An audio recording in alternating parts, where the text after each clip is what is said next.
Olá a todos.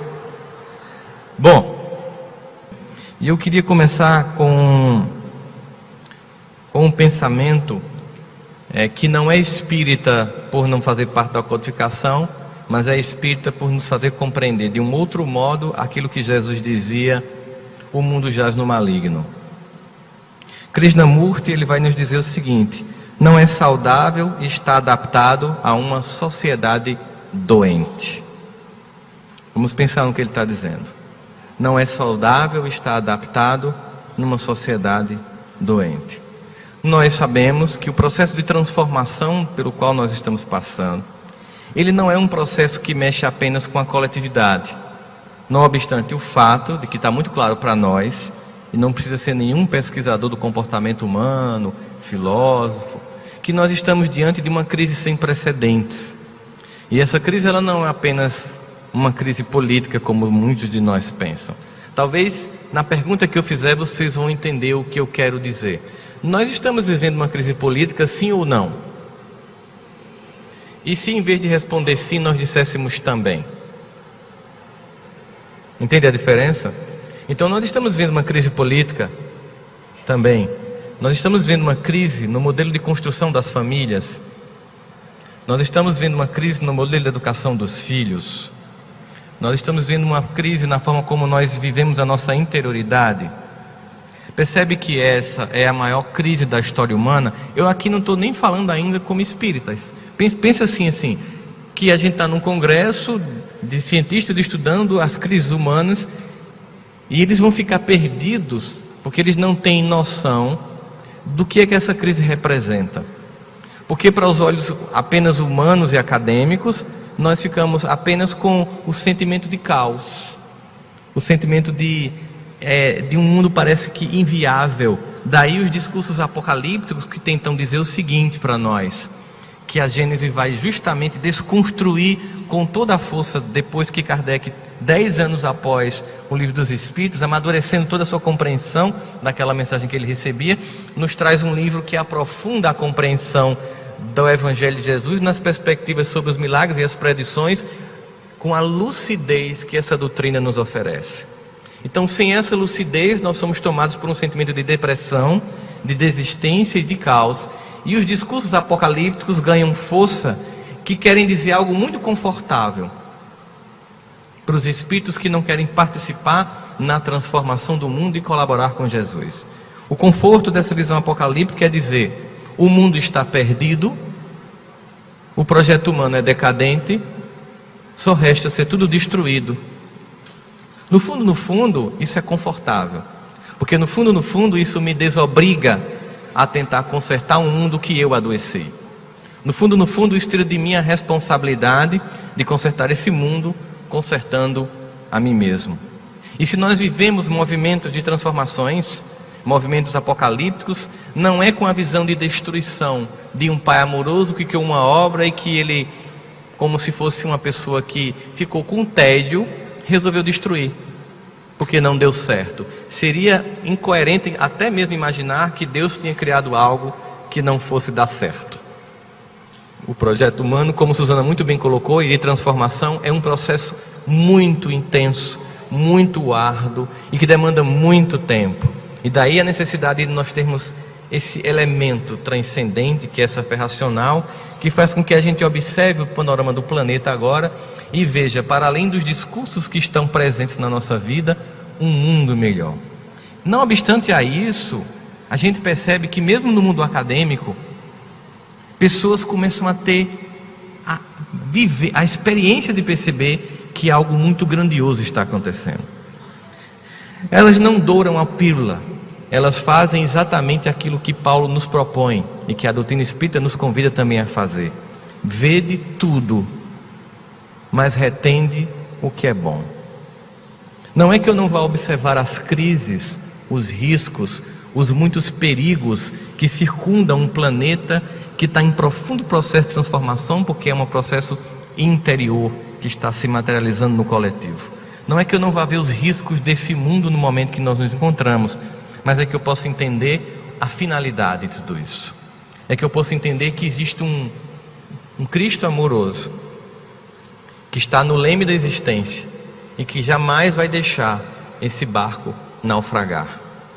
Por mais que a gente insista na nossa criança espiritual, nós temos um Cristo amoroso que dirige os nossos destinos e que tem uma finalidade para tudo que está acontecendo. Mas esses pesquisadores, eu estou tentando trazer esse ambiente científico acadêmico, vocês entenderem que já começam a perceber que não é bem como está descrito. Há uma tendência da gente imaginar o caos, mas quando a gente para além dessa visão mais superficial, entendendo a inter-relação espírito e matéria, a gente percebe que eles começam a intuir aquilo que os espíritos já nos deixaram de forma muito clara, o que significa para nós um profundo privilégio. Porque quando eles, na Gênese, conseguem descrever a origem e a formação dos seres como os princípios etimológicos do entendimento da relação espírito-matéria, revela que nós somos coparticipantes de um processo. Nós somos co-criadores com Deus e que o nosso movimento vai tocando uns aos outros a níveis inimagináveis. Daí nós temos que ter responsabilidade, porque a minha mudança, a minha aceitação, a minha transformação, a minha mudança conforme Susana nos propôs, aceitando as próprias sombras, percebendo a inveja, acolhendo, percebendo a angústia, o medo e acolhendo sem julgamentos. A minha transformação é a transformação de todo o universo. A gente percebe na poesia do místico inglês Francis Thompson, quando ele diz o seguinte: por um poder imortal e oculto, estamos todos tão estreitamente interligados que não podemos tocar uma flor sem sensibilizar uma estrela. Vivemos numa interconectividade profunda e na Gênese essa responsabilidade pessoal diante do projeto do mundo para nós fica muito mais evidenciada da necessidade da minha participação e da minha transformação. Tanto que na citação de Quimento, o espírito de 1867, na Sociedade de Paris, ele prenuncia uma nova visão de mundo quando diz: pode-se disso deduzir igualmente a solidariedade da matéria e da inteligência, a solidariedade de todos os seres, de um mundo entre si e de todos os mundos, enfim, da criatura com o Criador. A ideia de que nós vivemos uma grande teia universal e que nós estamos conectados, e que todos os nossos sentimentos reverberam uns nos outros, aquele sentimento claro que enquanto uma alma chora, eu não vou conseguir a felicidade plena. Veja um dos dramas para a gente aplicar isso no nosso contexto do país hoje. Essa greve dos caminhoneiros, ela foi extremamente didática para revelar o quanto em nós ainda há necessidade de mudança. Nós sabemos que Emmanuel nos diz que vivemos um estágio de pseudo-civilização. Ou seja, nós ainda estamos longe de viver plenamente o que poderíamos chamar de mundo civilizado. Foram apenas 10 dias em que um conjunto de trabalhadores pararam, e aqui não vai nenhuma análise política sobre o quão ou não foi justo esse movimento. O que eu estou querendo aqui é lançar luzes sobre o nosso comportamento de brasileiros enquanto a gente tentava abastecer. Eu estava em Aracaju e tinha que pegar um voo para São José dos Campos e o voo foi cancelado. Então eu não tinha como sair daquela cidade e peguei um Uber para casa. E eu cobrei, ele pagou, ele pediu R$900. Eu acho que eu entrei para o Guinness, Susana, como o Uber mais caro pego na história humana. Por que o Uber? Porque ele tinha um carro a gás, que podia vir pelos postos, que conexão de gás é tubular, e toda vez que a gente parava nos postos de gasolina, eu me sentia no mundo Mad Max, ou The Walking Dead, para ficar mais atual. Só faltavam os zumbis e as armas, porque as pessoas brigavam por coisas simples, e eu fiquei imaginando, isso é por petróleo, imagina se fosse por água. A gente percebe que basta um dos elementos da nossa civilização entrar em xeque, que toda a nossa instintividade vem à tona. E a grande proposta do Evangelho é que nós possamos sair apenas da reatividade para a ação. Não ser apenas um ser que reage, mas um ser que age, refletindo no mundo e sendo para esse mundo também aquele que, se permitindo ser um pouco de vivência, de coerência desse Evangelho, refletir para os outros aquilo que eu já conquistei. Assim, a proposta para nós é sermos o que, senão testemunhos vivos do quanto Jesus já nos tocou. Por isso que nós vivemos essa interconectividade aqui que a gente vê no capítulo 2, no item 27 da Gênesis. E ele continua dizendo que a ideia de universo solidário abre e projeta em nossa consciência um amplo futuro de relacionamento, sem fronteiras ou condicionamentos, que a gente só pode entender como criar um universo solidário se uma greve mostra nossa fragilidade. Entender que isso é possível porque nós temos uma meta, que é ter Jesus como modelo de comportamento. Aquilo que Susana tão bem colocou aqui, não vê o Evangelho apenas como um livro de preces, mas como um manual de comportamento humano. Não ter para com Jesus apenas um sistema de culto personalista, mas como um ser a ser seguido como modelo de comportamento. Viver a experiência de um Cristo que está para mim, não como aquele que é alguém que eu cultuo, coloco numa camiseta ou no meu carro, mas aquele que em mim presta valores para que eu possa experimentar no meu conjunto de gestos cotidianos a experiência de que, sim, finalmente eu me considero um discípulo do Mestre. Aquele que experimenta no comportamento aquilo que ele me ofereceu como modelo quando disse que não veio para servir, que não veio para ser servido, mas veio para servir. É só esse paradigma que pode nos nortear sobre a ideia da possibilidade de uma humanidade fraterna. Quando esse sentimento de que eu não estou aqui apenas em busca, como Susana citou, dos meus interesses pessoais, que eu consiga todo dia transcender de forma serena sobre os meus interesses pessoais para o interesse coletivo, quando eu sinta que tudo que me influi é para servir os demais, que todos os talentos que Deus me deu não é apenas para usufruir para mim mesmo, mas para que eles possam servir de instrumento. Quando eu perceba que não adianta blindar o meu carro e morar num condomínio fechado e as outras pessoas que não têm nada disso que se virem no país, é quando eu consigo entender que eu estou começando a construir uma regeneração. Porque a regeneração, ela não se constrói num planeta, porque o único território que nós temos para regenerar é o nosso coração. É essa regeneração individual que gera as transformações coletivas.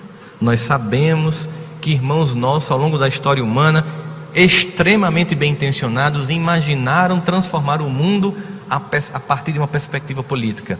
Nós sabemos que muitos deles e muitas nações propuseram sistemas sociais, políticos diferentes, sempre com a melhor das intenções de transformar o mundo, mas a maior parte dessas experiências redundou em fracasso porque queria mudar o coletivo e não o indivíduo.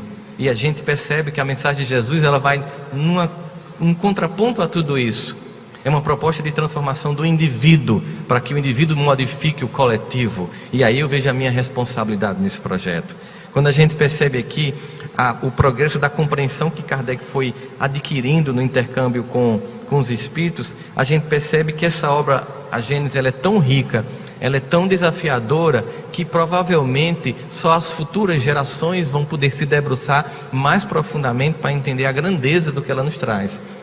Pelas poucas leituras que a gente faz da codificação, e mais especificamente nesse ano comemorando os 150 anos da Gênesis, nós estamos diante de uma ideia revolucionária. E aí quando você pega, por exemplo, a ciência humana comum, ela vai dizer o seguinte: qualquer ideia que resista a mais de um século mostrou sua força e seu poder de mudança. Arthur Schopenhauer diz o seguinte sobre uma nova ideia, para a gente pensar do Espiritismo como algo que é uma resposta para todos nós. Ele diz assim: toda nova ideia passa por 3 etapas. Primeiro, ela é ridicularizada.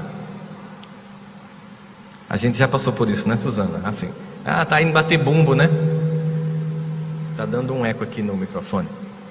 Quantas vezes a gente foi ridicularizado por nossa crença e por nossa percepção do mundo? Uma vez que aquilo se mostra consolidado em nós, as pessoas começam a fazer um segundo movimento. Esse segundo movimento só é feito depois do movimento nosso, porque me torno espírita, eu recebo esse manancial de conhecimento, começo a falar para as pessoas do que eu estou entendendo e passo a ser motivo de ridicularização. É um primeiro movimento. O segundo movimento é: você passa a ser violentamente antagonizado. Mas você só passa a ser violentamente antagonizado quando você deixa de falar de espiritismo e passa a viver espiritismo. Quando o seu comportamento muda e irrita a pessoa, Porque você deixa de tentar ter um embate de ideias e de convencimento para ter um sentimento de que eu não quero discutir, eu não quero te impor, eu não quero menosprezar a tua crença, porque eu aprendi nessa nova vertente do cristianismo, nesse cristianismo redivivo, que Deus se perpetua em todos os lugares. Eu aprendi finalmente que eu não tenho mais um sentimento de clubinho, que somente a mim pertence a verdade. Eu consigo enxergar a tua grandeza, eu consigo enxergar a tua verdade, e é a mesma minha, e a gente vê de forma muito sutilmente diferente, seguindo o mesmo mestre, num só pé de uma mesma montanha, querendo chegar ao mesmo cume. Aí essa serenidade irrita as pessoas. Ela faz piada, ela lhe agride, e você continua se transformando. Esse segundo movimento, primeiro nós temos ridicularização, depois nós temos violento antagonismo. A gente começa a ver já no Brasil o terceiro movimento de uma nova verdade. No terceiro movimento, ela passa a ser aceita como auto-evidente. É quando a pessoa diz assim: pois não é que tem sentido mesmo? Como é que eu não percebi isso antes? A gente começa a perceber essa transformação. Agora, você que está aqui e que na sua família tem pessoas de outras religiões, já percebeu que as pessoas só conseguem olhar para você com dignidade quando você deixa de brigar, quando você deixa de argumentar, quando você deixa de convencer, quando você deixa de jogar piadinhas no WhatsApp da família, tentando convencer o outro sobre reencarnação, e passa a ser um ser pacífico, e passa a ser um ser acolhedor, e passa a agir com compreensão, e passa a entender o processo evolutivo e o tempo de maturidade de cada um. Quando você não se sente agredido pela agressão do outro, porque você entende apenas como alguém que não vê da sua perspectiva, mas que um dia vai ver. Quando você deixa de brigar para ser instrumento da paz, é só nesse momento que você vê as pessoas ficarem doces. É por isso que a gente percebe que quando Chico Xavier desencarnou, nenhum religioso do Brasil, de outras religiões, conseguiu atacá-lo. Vocês já perceberam isso? Os discursos nunca foi de ataque a ele. Era assim: eu não concordo com a forma como ele vê, eu não acredito em reencarnação, mas eu não posso deixar de reconhecer a grandeza daquele homem. Daí nós temos que o maior representante que nós temos de nosso movimento espírita não é o maior de nossos oradores, mas é o mais prático dos espíritas que nós conhecemos. Isso nos diz alguma coisa muito, muito clara, que essa doutrina, ela tem como objetivo nos transformar, não apenas intelectualmente, mas sobretudo no comportamento. Lembro muito bem de uma música que marcou minha infância, de Padre Zezinho, que meio que reverberava essa ideia de Jesus como modelo, como objeto de culto ou modelo de comportamento, né? Que era aquela ideia de que uma criança que parou, olhou nos olhos a sorrir, com caneta e papel na sua mão, com uma tarefa escolar para cumprir, e perguntou, no meio de um sorriso, o que é preciso para ser feliz.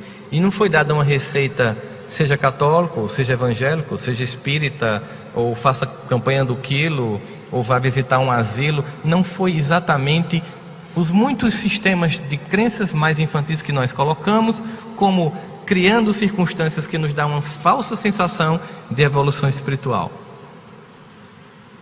que seria contenção de defeitos sem desenvolvimento de virtudes.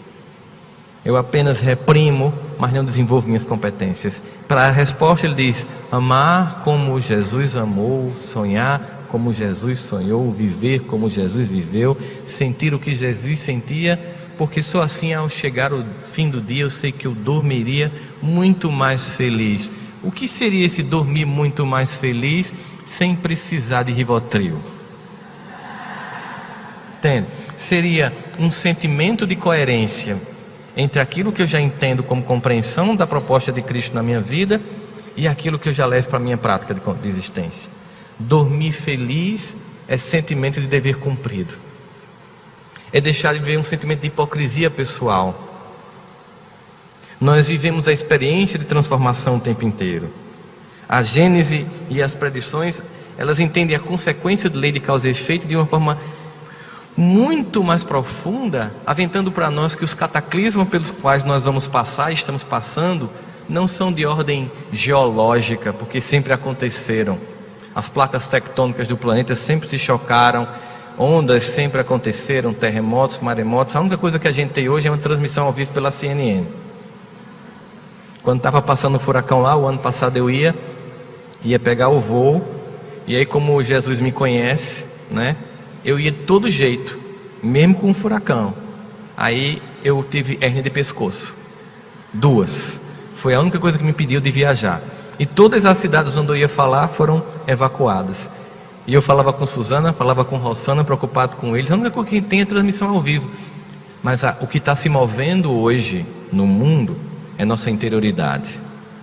A crise se dá em almas que insistem em permanecer na zona de conforto da não modificação dos comportamentos. É somente quando a gente entende que o objetivo dessa mensagem não é apenas de uma salvação individual. Com a doutrina espírita nós ganhamos uma nova estatura teológica na compreensão de salvação. Ela não se resume a salvar a mim. Não é um projeto de indivíduo.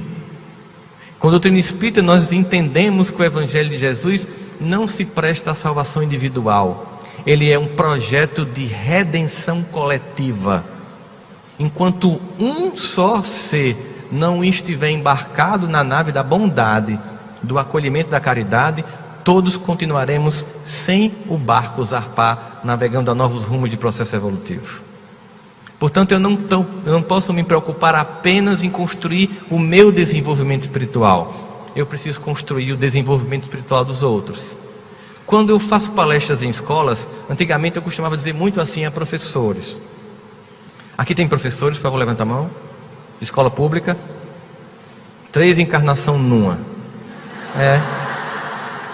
3 encarnação numa. Só pessoas muito devotadas ou endividadas, ou as duas coisas, que recebem de Jesus essa missão no Brasil de ser professor de escola pública. Parabéns, que Deus os ilumine ricamente na tarefa que vocês têm de educar as almas. Eu costumava dizer assim nas reuniões de professores: o que pode consolar um educador quando alguém chega na escola e diz: eu quero que você me ajude na educação do meu filho, e você acredita, e de repente aquela criança está perturbando a aula e você dá àquela criança um limite que o pai e a mãe não dá. O que pode consolar um professor que, fazendo isso, ao invés de receber aplausos e parabéns dos pais, recebe crítica, às vezes até humilhação e dedo na cara? Os professores me perguntavam: Rossandro, o que pode consolar a gente depois que a gente tenta fazer o melhor e o pai e a mãe vêm humilhar a gente? Feche os olhos e pense: ainda bem que esse filho é dele e não meu. Eu dizia isso. Eu não digo mais isso. Um dia eu estava assistindo a TV de manhã e vi uma história que mostrou que isso não tem sentido. Isso é legal de ser dito, mas não é a verdade de Jesus. E eu precisei ver a dor de uma mãe para entender isso. Uma mãe que tem um filho que nasce na periferia do Rio de Janeiro e que consegue, com todo o seu esforço, junto com o pai, de amor e devotamento e cuidado e zelo com seu filho, fazê-lo escapar de todas as garras que ainda existem no narcotráfico, tão mais sedutor, de resposta financeira tão mais rápida. Assim, esse jovem, estudando em escola pública, com esforço que se desdobra de professores em ambientes difíceis e ameaçadores, consegue se desenvolver e passa num concurso. E aos 23 anos, veste uma roupa mais ou menos como essa minha, coloca uma gravata e vai trabalhar. E ele passa numa passarela na Avenida Brasil. Naquele mesmo momento, o filho de uma outra mulher, que talvez tenha dado uma outra educação, ou não tenha dado, uma mulher, um homem, enfim, qualquer pessoa que talvez não tenha cumprido o seu papel, ou se o fez, não conseguiu atingir muito profundamente aquele espírito, vem um outro filho de uma outra família, numa zona da avenida que não podia passar caminhão naquela hora. E para que ele não fosse multado, ele levantou a caçamba para que cobrisse a placa das fotografias. E porque a caçamba está levantada, ele derruba a passarela onde o filho daquela senhora, depois de um esforço hercúleo, de salvar a vida dele, de torná-lo um homem de bem, um trabalhador honesto e decente, a passarela cai e aquele jovem morre. Aí eu entendi que eu nunca posso pensar, ainda bem que aquele filho é dele, não meu. Porque eu não estou aqui para salvar apenas os meus. Eu não estou aqui para educar apenas os meus. Eu não estou aqui para que apenas o meu país, o meu estado, a minha nação fique bem. Eu estou aqui para um projeto de redenção coletiva. E essa doutrina, muito claramente nessa Gênesis, deixa-nos muito claro que é um projeto humano e coletivo. Aqui no item 18, no capítulo 18, no item 8, o Espírito Argo nos diz o seguinte: quando vos é dito que a humanidade chegou a um período de transformação e que a Terra deve se elevar na hierarquia dos mundos, não vejai nessas palavras nada de místico, mas ao contrário, o cumprimento de grandes leis fatais do universo, contra as quais toda a má vontade humana se quebra. Olha a força dessas palavras. Mesmo que todo mundo aqui fizesse #revolta, eu não quero evoluir, toda essa nossa má vontade se quebrará diante do imperativo da lei do progresso. O que Jesus nos chama? Por que não colaborar com o processo? Porque ao invés de ficar retendo esse desenvolvimento, você não deixa que ele venha à tona. Venha à tona em você e venha à tona no coletivo. Por que não passar por essa transformação? No item 17 eles continuam: a fraternidade deve ser a pedra angular da nova ordem social. Pensa um pouco nas notícias que você vê na mídia, no caos que nos é apresentado, e a fraternidade deve ser a nova pedra angular da nova ordem social. A sensação que a gente dá é: eu acho que esses espíritos não estão entendendo em que planeta a gente está, não. Por quê? Pela visão limitada que a gente tem. Quando você começa a ver pesquisadores sérios, não espíritas, que analisam a história humana contemporânea, num espectro de uma leitura histórica e não do aqui e de agora, você vê o processo evolutivo acontecendo. Você percebe, por exemplo, que muitos deles dizem assim: é muito fácil as pessoas dizerem que os velhinhos estão morrendo usando fralda, mas elas esquecem que as pessoas não chegavam à velhice no passado. Inclusive dá uma receita para você não ter Alzheimer, porque muita gente tem medo de ter Alzheimer, esclerose, né? Diz assim: se você não quiser ter Alzheimer e esclerose, você deve comer muito bacon, muita carne, você deve beber muito, você deve dormir pouco, você deve ser sedentário, porque certamente você não vai ter Alzheimer, porque morre antes dos 40 anos. Na verdade, o que a gente percebe é um processo evolutivo acontecendo. É muito mais fácil eu olhar o que não está dando certo do que o que já está dando certo. Essa mudança de olhar, de perspectiva, para ver o progresso acontecendo para além da trágica noticioso. Por que acontece? Nós temos no nosso psiquismo o chamado viés de negatividade, que é uma tendência que o espírito tem, até como estratégia neurofisiológica de evolução, de dar muito mais ênfase à coisa ruim do que à coisa boa. Nós tínhamos que decorar muito rapidamente aquilo que não deu certo quando a gente saía numa savana para caçar, para não voltar pelo mesmo caminho, ou para não enfrentar o mesmo bicho que a gente não tinha força ainda. Então a gente memoriza o mal com mais cores do que o bem. E uma crítica, para se dissolver em nós, precisa de 3 ou 4 elogios. Quer que eu prove isso para vocês? Posso provar? Imagine que amanhã é domingo, 5 da tarde, você vai estar em casa eufórico, porque vai trabalhar segunda-feira. Você vai estar feliz, você não vai estar com tédio, porque é domingo à tarde. No ambiente que você trabalha, tem 20 pessoas na sala, 19 das quais você tem uma relação muito boa e muito agradável, e você gosta muito, mas tem uma que você detesta. Quem você vai estar lembrando domingo? É uma escolha. Lembrar de uma pessoa que eu não gosto em detrimento de 19 que eu gosto.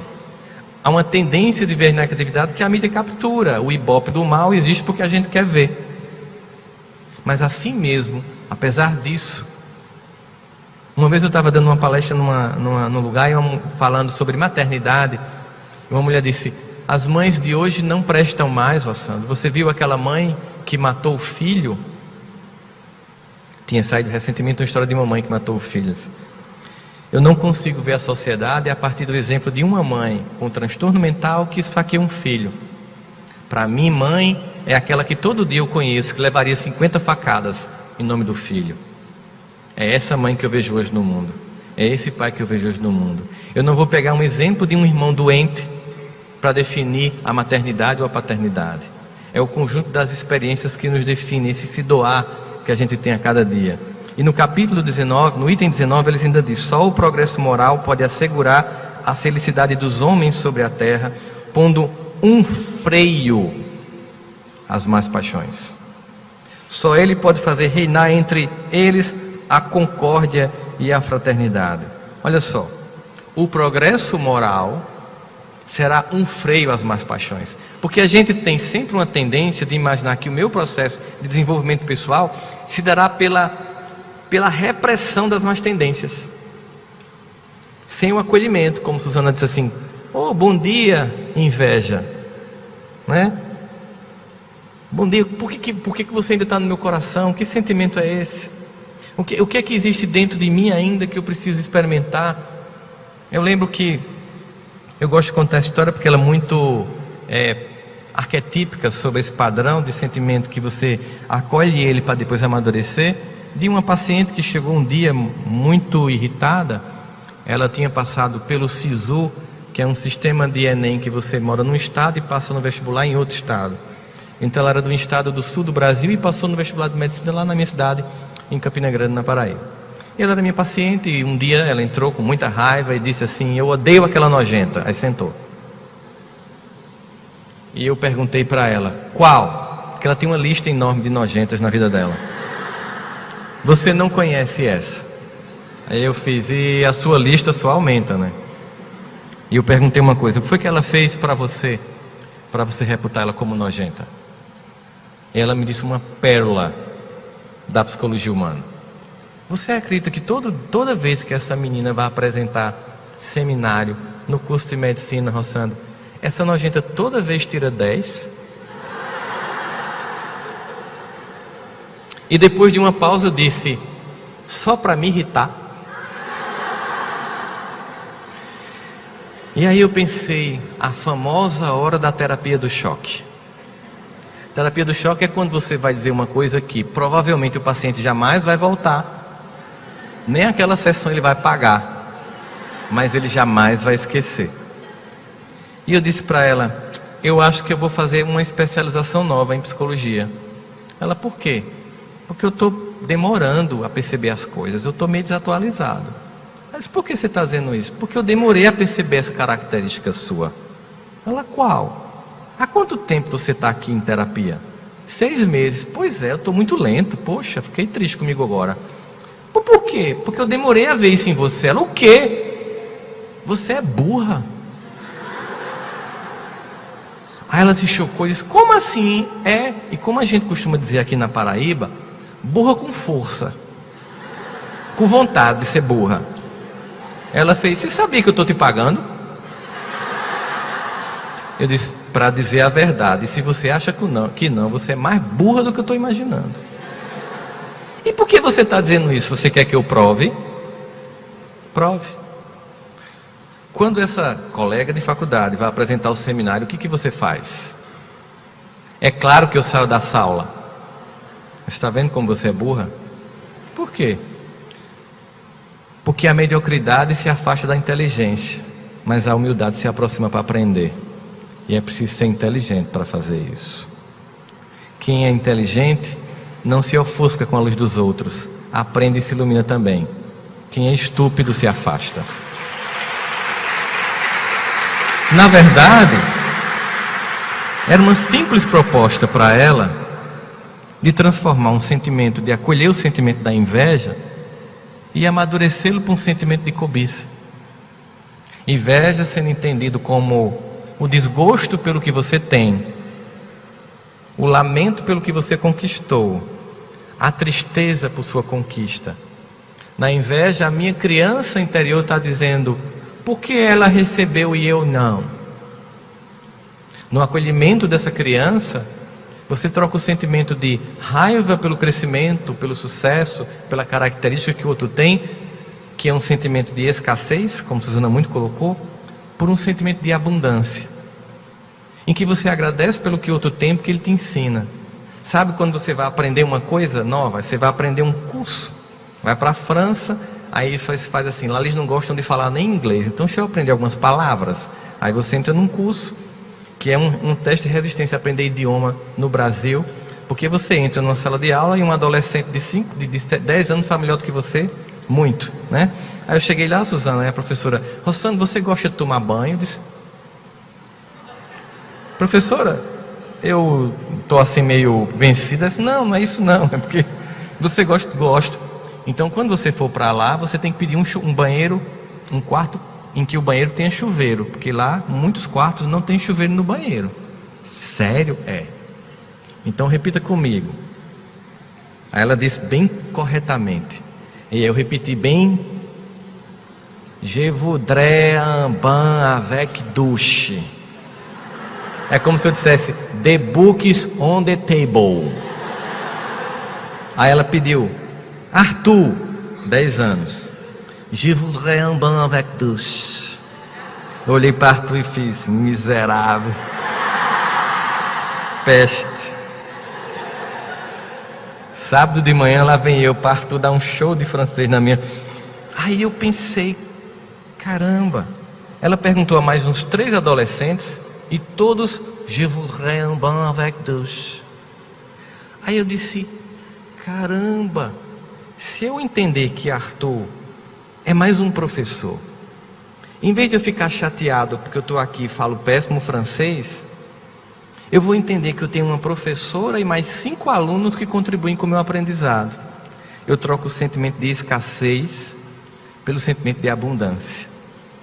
Eu olho para o outro que sabe como alguém que me acrescenta, que me ajuda, que me lança luzes sobre pontos que eu não compreendo. E em vez de concorrer, eu coopero. Esse é o sentimento do Evangelho.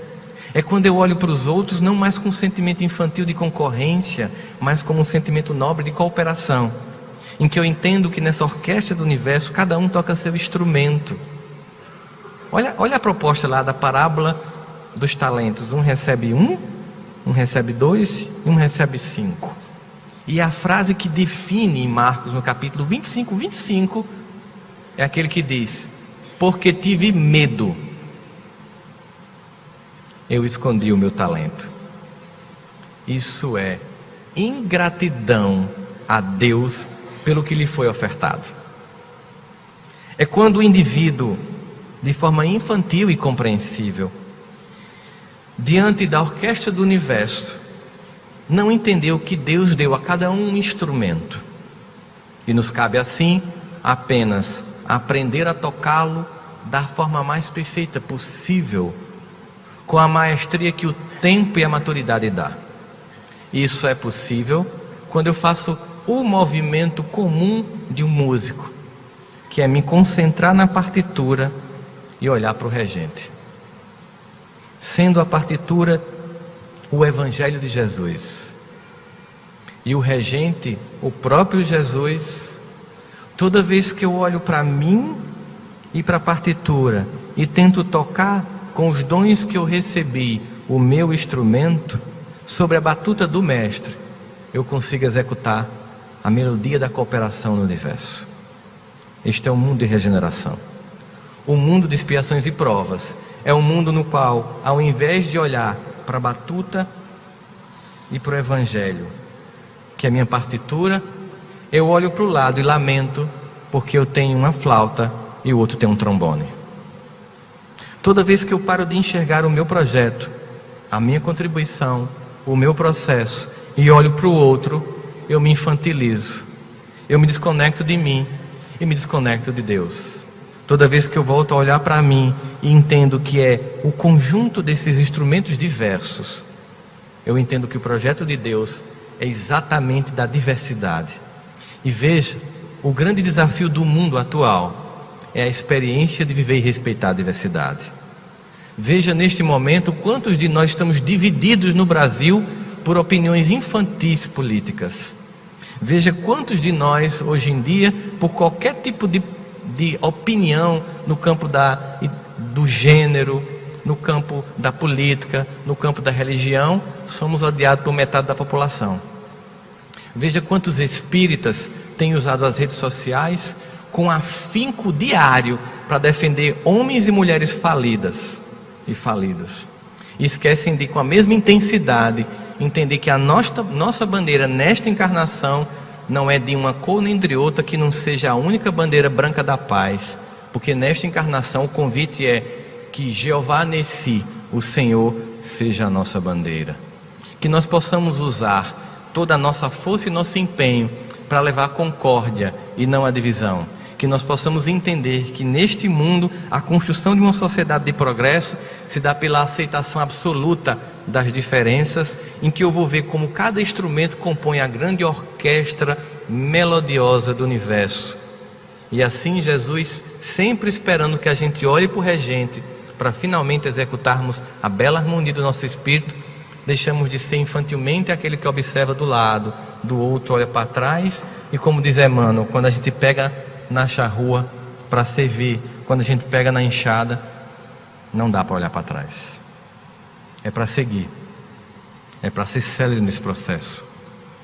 A irmã Rosália, no capítulo 5 do Evangelho segundo o Espiritismo, nos diz uma coisa muito interessante, imaginando isso como uma proposta para essa transição que a Gênese muito bem acabadamente nos chama para construir.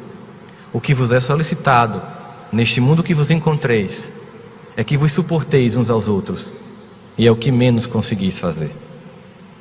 Vamos entender suporte etimologicamente com dois sentidos. Não somente o suporte de te suportar, no sentido de que ter que tolerar, e isso é importante, porque se nós apenas estivéssemos construindo hoje no mundo a tolerância de suportar as diferenças, a paz já estava se estabelecendo na terra. Mas não é só esse sentido que ela nos oferece, é no sentido de suportar, de dar suporte de dar apoio ao outro. E esse outro, como o Evangelho também nos propõe, não é aquele que pensa como eu apenas, que tem a mesma crença que eu tenho, que tem a minha mesma fé, que vive a mesma orientação sexual que eu tenho. É o outro na dimensão mais plena, aquele que no caminho está caído e que eu tenho como um samaritano que sempre está em busca não apenas de entender, mas de vivenciar um evangelho prático. Esse chamamento que a gente está sendo, é esse o chamamento que Jesus nos tem feito, é essa construção de um novo tempo. Para agora, precisamos entender que nós, espíritas, somos responsáveis por construir de forma prática um novo tempo. E nós vamos fazer isso de uma experiência que transcende dos nossos encontros semanais nos centros espíritas ou em congressos como esse, para que na segunda-feira eu seja cristão no trabalho, para que eu seja comprometido com o coletivo, para entender que se eu vivo num país e sirvo ao público, se eu sou um servidor público, eu tenho que dar a este povo o melhor de mim, respeitando horários e cumprimentos de tarefas. Eu não posso ser aquele professor que dá aula na escola pública de manhã e na privada de tarde, e de manhã eu atraso e saio mais cedo, e na escola privada eu chego mais cedo e saio mais tarde, porque se eu tiro meia hora da entrada e meia hora da saída, todo dia a minha corrupção moral está roubando 1 hora de conhecimento a crianças que têm naquela escola em mim talvez a única chance de redenção. E esse é o meu compromisso, de ser um médico, um psicólogo, um professor, um educador, qualquer que seja a profissão, com dignidade, com respeito e com o entendimento de que esse é o lugar que Jesus me colocou para servir. Olha no Salmo 100, cujo autor é desconhecido: celebrai com júbilo ao Senhor todos os moradores da terra, servi a Deus com alegria e apresentai-vos a eles com cânticos. É um salmo curto, e a pessoa se pergunta: por que toda essa efusividade? Por que servir a Deus com alegria, se apresentando a Ele com cântico? O salmista conclui: porque Deus é bom, e eterna é a sua bondade, e a sua fidelidade dura todas as gerações. A grande pergunta é: o que é celebrar com júbilo ao Senhor? Celebrar com júbilo ao Senhor é, no final de semana, no meu culto de expressão de fé, estar em júbilo? Ou entender que o júbilo é uma condição diária de alguém que serve a qualquer momento como exemplo de competência, de dignidade e de ética? É entender que nessa transformação interior da qual eu faço parte, nesse meu sentimento de sinais dos tempos, tem que ter o fim dos tempos de uma velha criatura. Eu tenho que realmente ser alguém que me candidata à transformação. A minha grande contribuição com a política e a transformação de um planeta, de um mundo e de um país como o nosso, é que eu provoque o holocausto da velha criatura. É que eu deixe vir à tona o homem novo. E que nas dores de um parto, eu me permita ser como barro na mão do oleiro que é Jesus. Para que Ele quebre aquilo que não funciona. Para que Ele me reconstrua, mas como um oleiro muito amoroso, muito responsável. Aqueles cacos que sobram daquele meu eu velho não são desperdiçados, porque o oleiro amassa tudo de novo, joga água, amolece e faz um novo vaso. A cada vida, a cada experiência, a cada momento da minha existência, eu sou alguém que sou transformado por um Cristo, quando me permito, mesmo nas dores dessa transformação, ser uma nova criatura. Por isso não importa como, nem de que forma esse mundo novo vai surgir, apenas que ele surja. E que eu possa ser aquele que se permite ser transformado, que eu possa ser a testemunha viva de um evangelho que me redimiu, que não apenas me convenceu intelectualmente, porque de discursos a humanidade já está cansada. O que precisamos agora é de gestos.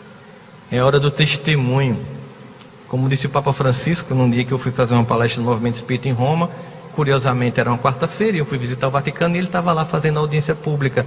E ele disse nesse dia: o tempo das orações passou, é hora da atitude.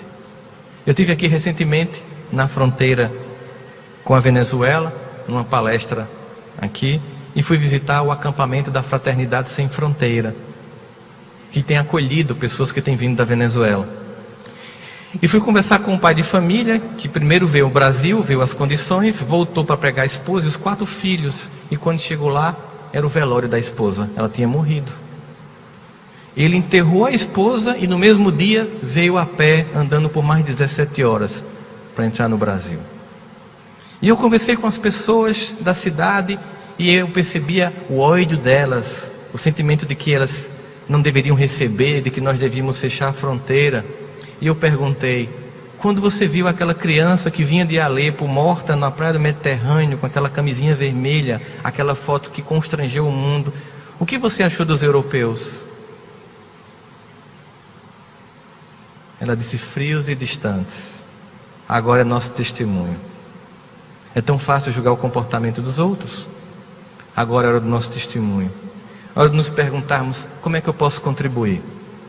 Como é que eu posso fazer a diferença? Estou aproveitando isso para falar para vocês da Fraternidade Sem Fronteiras, que não apenas tem mais de 10 mil crianças na África salvas por um gesto simples de R$50 por mês, mas que tem também acolhido todas as crianças no Brasil com microcefalia e ajudado a Adriana Mello, aquela médica que descobriu a relação do Zika vírus com a microcefalia, e que é uma médica que tem 2 pós-doutorados em medicina fetal, e que recebeu o convite do governo da Inglaterra para se tornar cidadã britânica, ela e toda a família, para ser professora da Universidade da Inglaterra, mas porque a espírita disse: não, meu compromisso é com o Brasil. E continua lá em Campina Grande, investigando e acolhendo as mães que têm filhos com microcefalia. E agora a fraternidade abre um campo de acolhimento, não é de depósito de gentes, é de acolhimento na fronteira com a Venezuela. Se você puder, passa no stand. E aqueles R$50 do final de semana, que é um sorvete e um filme, salvam uma vida. Porque a época dos discursos já passaram. Nós estamos sendo chamados para a construção prática de um mundo novo. Muito obrigado e muita paz.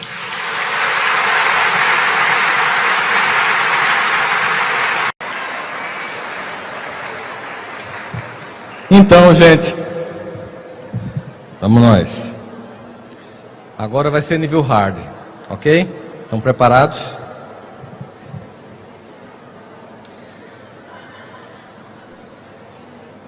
O Evangelho de Jesus, como a gente já viu, é um grande convite para todos nós. Nem sempre a gente consegue compreender. Nem sempre a gente consegue entender, por exemplo, por que o tempo de Deus é diferente do nosso. Das nossas angústias, das nossas ansiedades. Você sabe que eu todo dia mando WhatsApp para o Papai do Céu, né? E ele visualiza na hora, fica azul. Agora demora a responder. Você já viu, Papai do Céu? Já. E a resposta? Esse tempo de Deus, esse desenvolvimento. A gente sempre se pergunta: como é que eu posso fazer um movimento meu para que esse Pai amoroso faça na minha vida aquilo que eu tanto desejo? Das muitas dificuldades que eu tenho de vencer certas coisas em mim. Quando a gente observa na narrativa do Evangelho os muitos personagens que encontraram com Jesus, a gente se pergunta: como seria se eu estivesse lá no lugar daquelas pessoas? Qual seria meu movimento? Como é que eu posso então, nesse processo de busca de mim mesmo, de desenvolver um novo tempo, quais foram os movimentos que essas pessoas fizeram? Sempre me chamou a atenção o fato de que Jesus não curava todo mundo, né? Aí eu pensava, tinha tanta gente necessitada, como ainda hoje há, por que ele não curava todo mundo? Por que ele não fazia, tipo, uma multidão assim, fazia... Aí a gente tem algumas hipóteses. Hipótese número 1. Ele não tinha tanto poder assim. O que é que vocês acham? Não é isso, né? Hipótese número 2. Ele estava fazendo uma triagem, naquele dia só tinha 3 fichas do SUS. Também não, né? Hipótese número 3. Ele gostava mais de uns do que de outros. Também não, né? Vocês percebem que quando a gente tenta atribuir culpa a Jesus pela não cura de todos, a gente não consegue? Sendo ele por amor, o que aconteceu para que alguns conseguissem e outros não? O que eu tenho que fazer em mim? Que movimento eu tenho que construir em mim para que todo esse amor que emana de Deus chegue no meu coração? Primeira coisa que é importante ser dita é que nós não vamos conseguir receber esse amor imenso se nós não desenvolvermos por nós um sentimento de amor próprio. E a grande dificuldade que as pessoas têm de se amar reside no fato de que a gente, apesar de entender que somos imperfeitos, nós queremos ser perfeitos. Reside no fato de que esse desenvolvimento pessoal, esse autodescobrimento, essa proposta de Santo Agostinho no Conhece-te a ti mesmo, que ele vai elencando em O Livro dos Espíritos, um conjunto de critérios em que eu vou passando por esse processo. Todo esse projeto que na doutrina espírita nós passamos a nominar de projeto de desenvolvimento pessoal de reforma íntima, começou a ser visto ou ser passado de uma forma tão pesada, tão dolorosa, que eu percebo que muita gente não fala de reforma íntima, fala de tortura íntima. É como se fosse um processo de tortura, de desamor, de desalento, de autoabandono, de não aceitação. O que a palavra reforma significa, do ponto de vista mesmo do seu significado? Significa dizer que você tem uma casa, que ela cumpre uma função, ela te abriga, ela te protege das intempéries da vida, mas ela está com algumas paredes ruídas, está com um teto cheio de goteira. A ideia de reforma significa dizer, o que você tem está servindo, mas pode melhorar. Porque senão, o nome seria demolição íntima. Entende? Reforma íntima é, existe em mim já algumas conquistas. mesmo que eu me sinta assim, imerecedor, por mais que eu queira desenvolver um sentimento de eu não mereço, existe em mim já algumas conquistas. E não são poucas. Mas acontece que a gente tem um sentimento infantil de amor próprio. Muitos de nós só se amaria se fosse muito superior ao que é.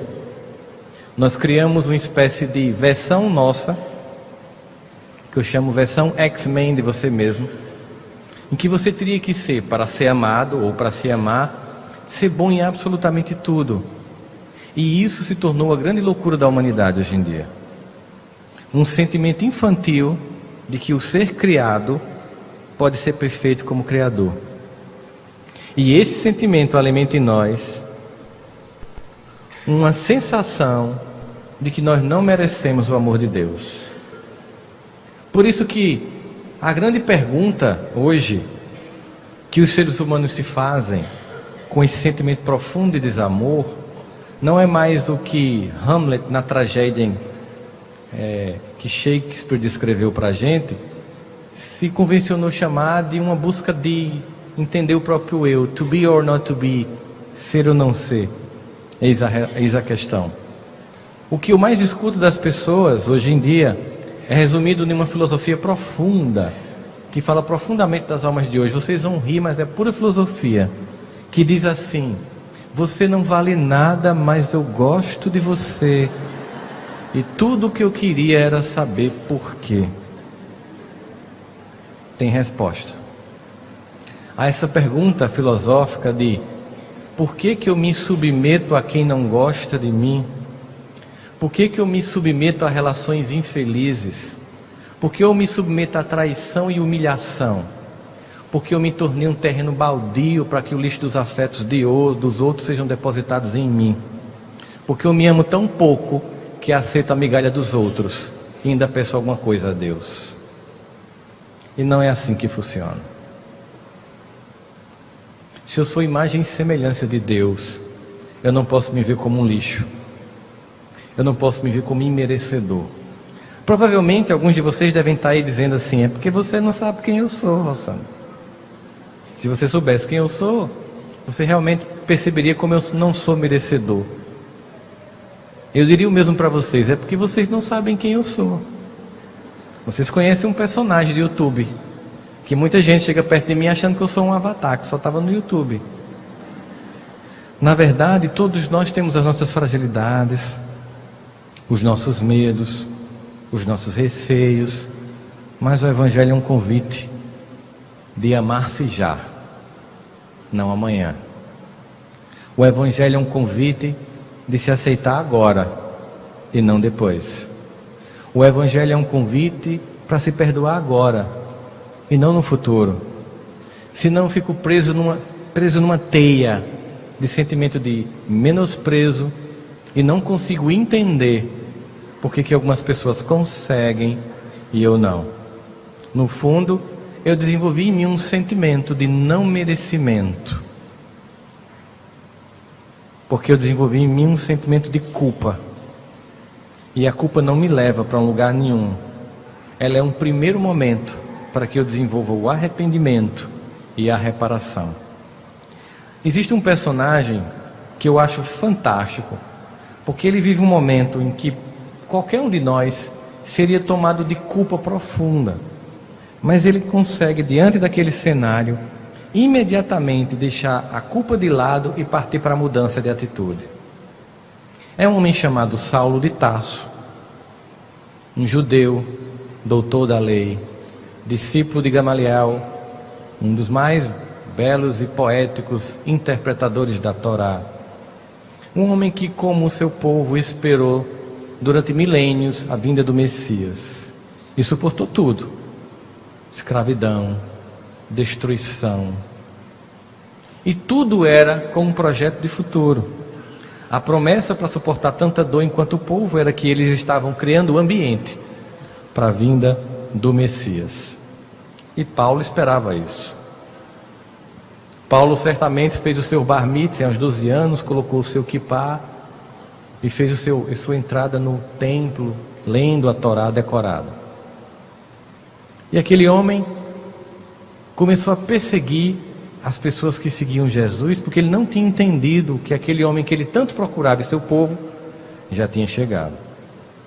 Um dia, indo para Damasco, Saulo encontra com Jesus.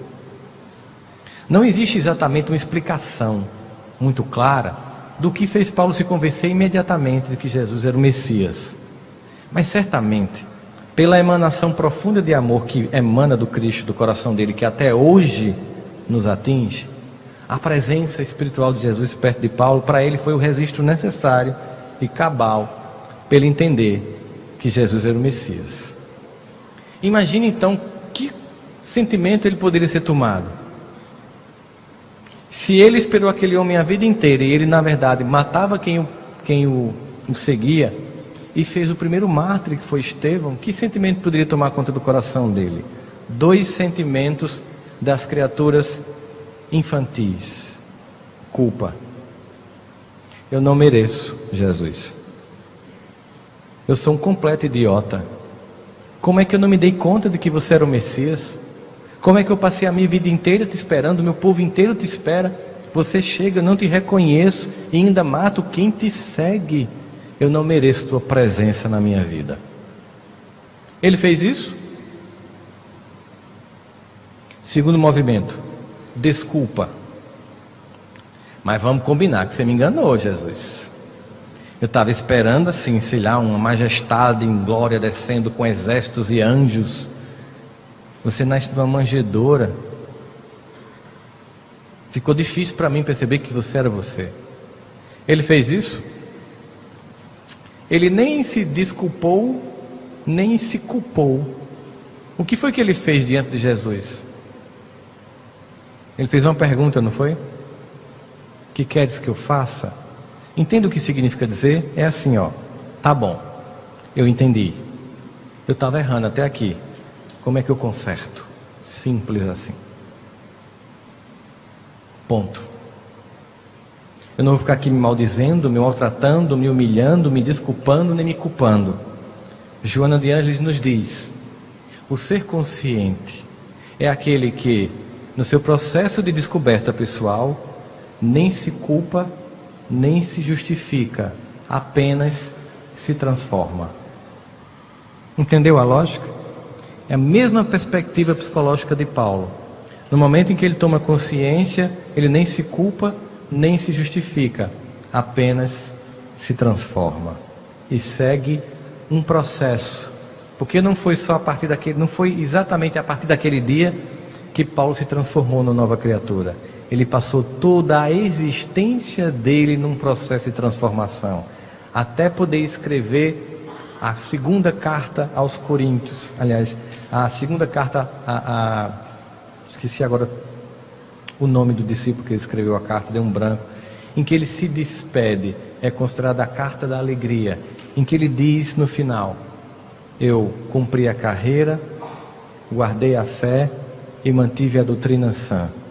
Foi durante todo um percurso da vida que Paulo foi se desmontando de seu ego, dos seus sentimentos individualistas, de pensar em si, até chegar ao ponto em que ele disse, porque ele viveu essa experiência: já não sou eu quem vive, é Jesus quem vive em mim. Esse despojar-se de si para a construção de uma nova identidade, sinais dos tempos em mim, a construção de uma nova criatura. Mas muitas pessoas não aceitam o convite. Você poderia dar passe? Eu não posso. Eu sou pecador. Você poderia evangelizar? Eu não posso. Eu sou um pecador. Você podia ir para a mediúnica? Você podia...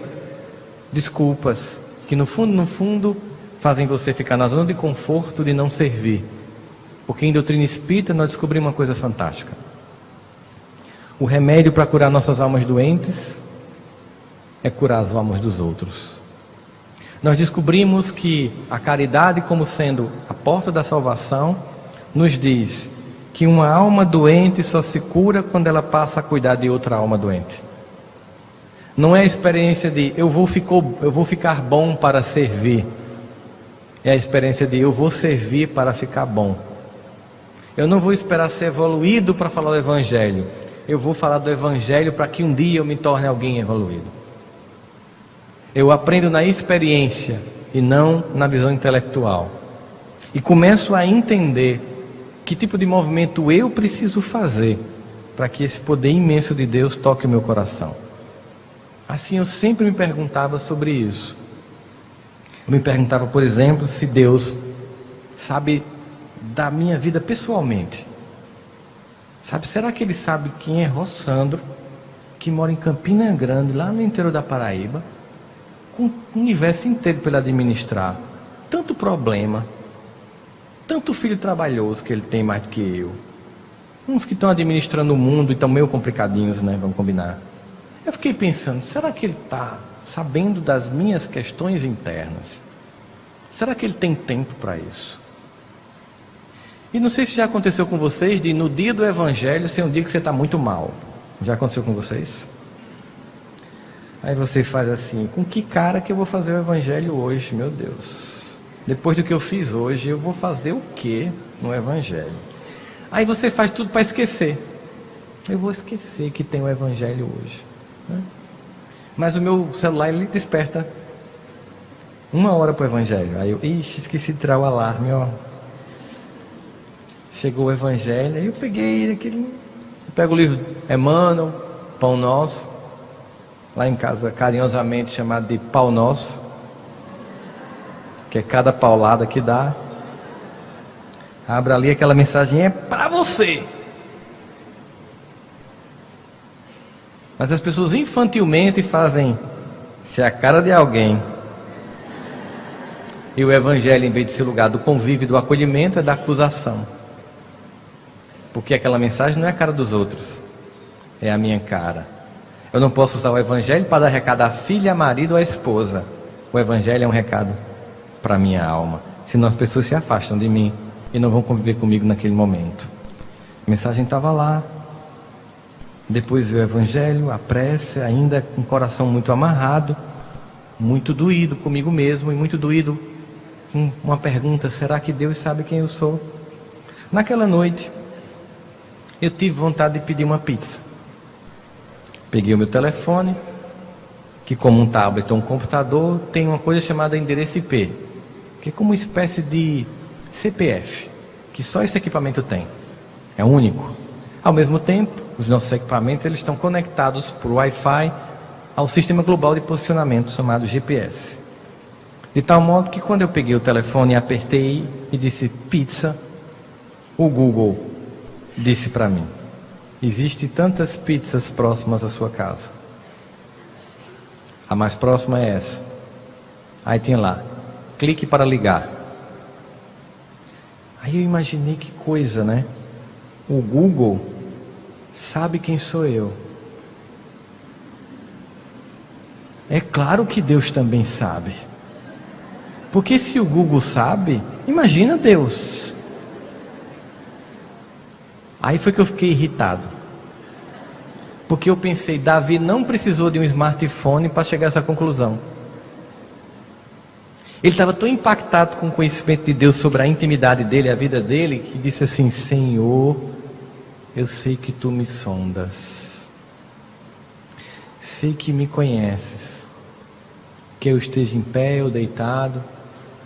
E olha o conhecimento de Deus. E mesmo quando faltam em mim palavras, tu conheces o meu pensamento. E tal ciência tão preciosa que eu não alcanço de tão alta. E aí imaginar, Deus sonda. Veja a profundidade dessa expressão de Davi.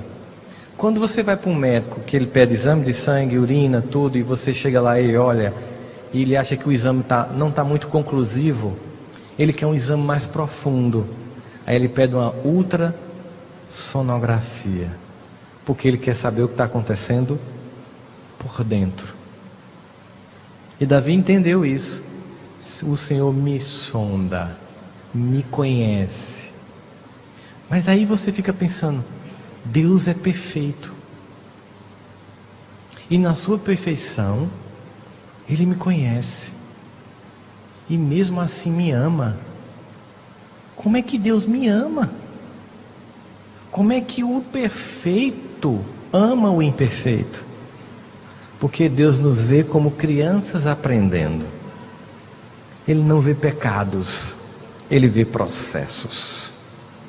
Quando você passa no jardim de infância e vê uma criança mordendo outra, naquela fase que os dentes estão crescendo, a gente adora morder. Vocês morderam, eu adorava morder. Você passa lá e vê uma criança de 2 anos mordendo a outra. Você olha e diz assim: que coisa feia, vai para o inferno.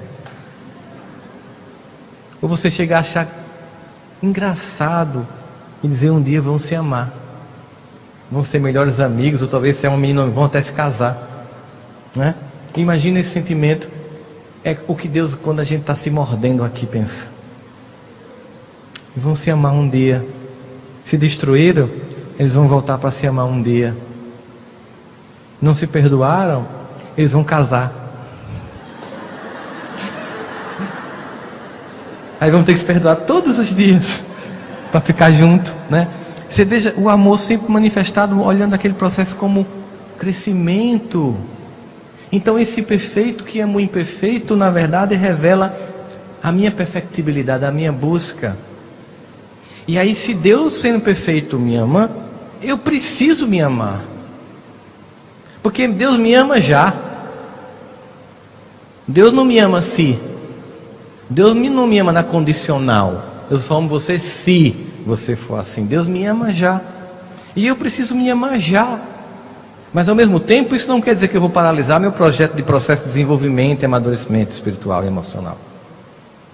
Eu vou, naquilo que Jonas chama de resignação dinâmica, eu vou aceitar os muitos limites que a vida me impõe, eu mesmo me impus. Mas ao mesmo tempo, resignado e aceitando tudo isso, desenvolvendo concomitantemente uma dinâmica de transformação. Tendo paciência com a aceitação dos meus limites e desenvolvendo meus potenciais de virtudes para aquilo que hoje é impossível para mim até pensar em como transformar, amanhã ser o projeto da concretização de uma mudança. Nesse momento, eu começo a desenvolver um sentimento fundamental para me relacionar com Deus, que é a gratidão. A gratidão que vai fazer com que eu olhe para tudo que me foi ofertado, não com um sentimento infantil de um filho que detecta o que faltou, mas de um filho grato que olha aquilo que veio em abundância e agradece tudo que foi possível diante do meu merecimento ter. Agradece a família que tem, agradece os cônjuges, companheiros que tem, os filhos que tem, o trabalho que tem, as competências que tem, um sentimento que nutre a gratidão pelo que foi possível, porque só quando você é fiel no pouco é que você recebe o muito. E quando você é fiel no pouco, você descobre uma coisa: isso nunca foi pouco. Nunca o que Deus oferece é pouco, sempre é muito. Esse sentimento faz com que eu olhe para esse Pai tão amoroso, que me ama nas minhas imperfeições, e desenvolve em mim um sentimento de que eu preciso então me amar, eu preciso me aceitar, eu preciso observar todo esse plano.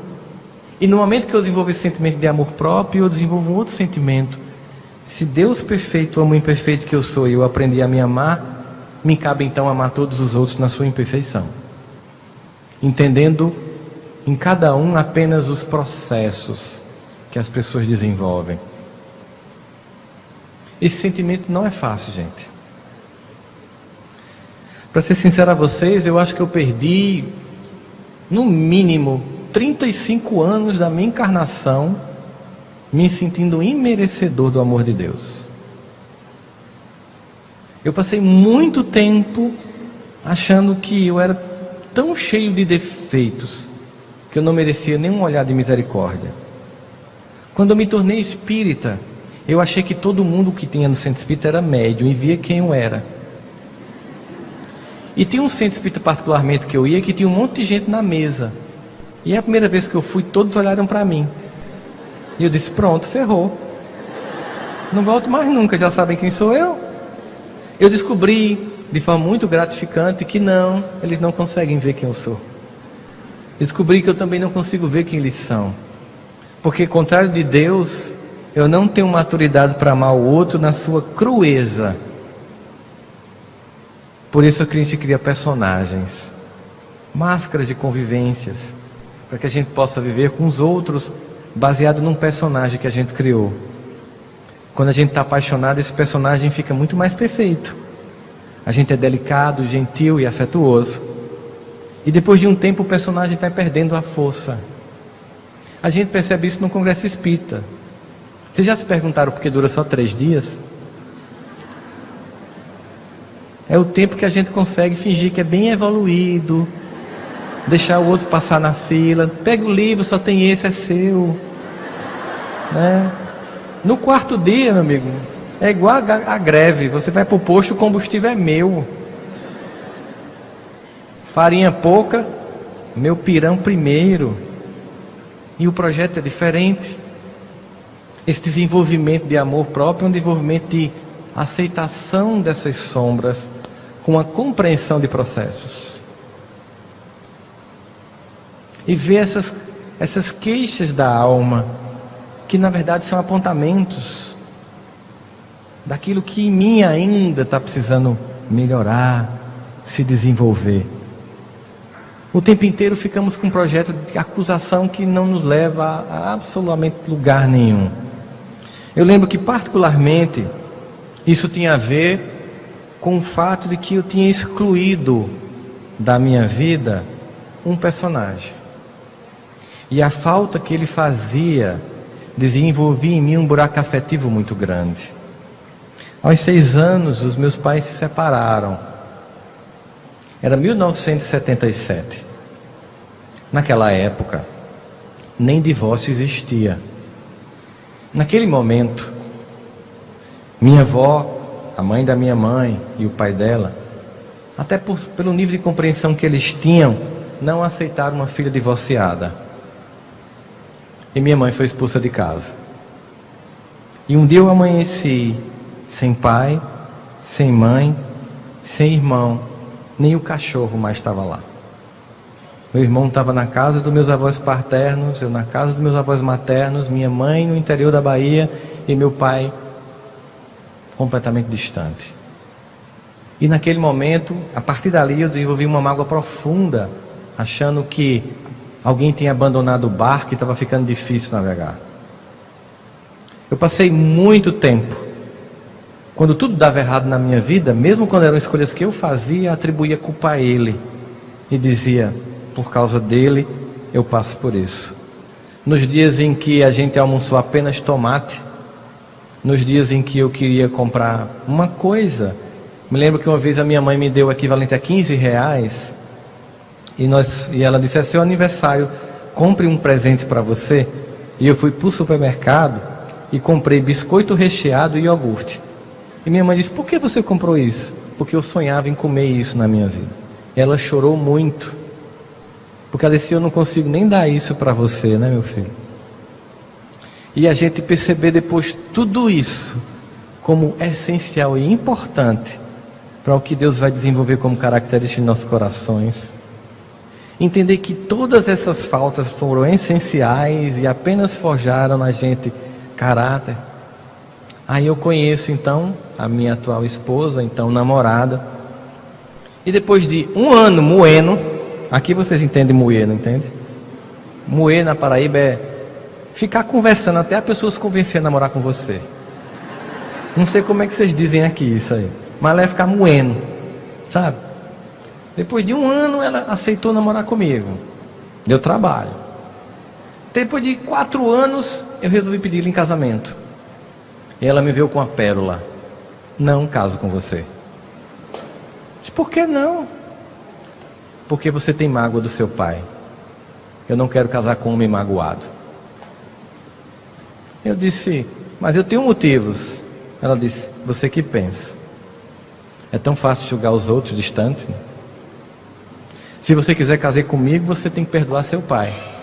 Aí eu saí com uma pérola, Suzana: mas ele já morreu. Ela disse: deixe de ser cínico, você é espírita. Seu pai não morreu, ele desencarnou. Mas havia um problema. Perdoar meu pai era trair minha mãe, que sofreu violência. Para mim era como se eu tivesse que deixar um pelo outro. Eu tinha a versão da minha mãe, do meu pai, que era naturalmente a versão de uma mulher magoada. E eu tive que entender que minha mãe não conhecia meu pai. Ela só conhecia o ex-marido dela. Porque o meu pai era meu e não dela, e eu tinha que conhecer. Assim eu fui buscar os amigos do meu pai, os parentes do meu pai, para ter uma versão deles, de quem era meu pai. E descobri uma coisa, num primeiro momento, bem desagradável. Eu era uma cópia fiel dele. Toda vez que tinha briga em casa, minha mãe, ela dava um checkmate dizendo para mim: você é igual ao seu pai. Isso era mesmo que me chamar de, sei lá, esqueleto. Tá? E depois de muito tempo convivendo com essas pessoas e trazendo esse pai de volta para mim, um dia eu estava com minha mãe, ela disse: você é igual a seu pai. Eu disse: é verdade. E ela ficou chocada. Eu descobri o quanto eu sou igual a ele, minha mãe, porque foi o pai que você escolheu para mim. Eu descobri, por exemplo, que meu pai é uma pessoa super simpática, super fácil de convivência. E isso que me chamava de despersonalidade era ser exatamente como ele. E está sendo tão difícil para mim viver sem ele que eu preciso trazer ele para mim.